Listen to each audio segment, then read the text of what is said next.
மயிலாடுதுறை மாவட்டம் பொறையாறிலிருந்து தரங்கம்பாடி, மாணிக்கப்பங்கு, சின்னங்குடி, தர்மகுளம் வழியாக கிழக்கு கடற்கரை சாலையில் சீர்காழி வரை புதிய அரசு பேருந்து வழித்தடம் என்று துவக்கப்பட்டது. கிழக்கு கடற்கரை சாலை அமைக்கப்பட்டு பல ஆண்டுகள் கடந்தும் பேருந்து போக்குவரத்து வசதி இல்லாமல் இருந்து வந்தது.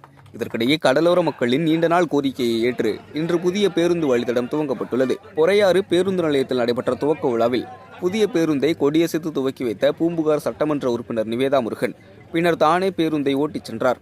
புதிய பேருந்திற்கு ஒவ்வொரு கிராமத்திலும் மலர் தூவியும் மாலை அணிவித்தும் ஆரத்தி எடுத்தும் கிராம மக்கள் மகிழ்ச்சியுடன் வரவேற்றனர்.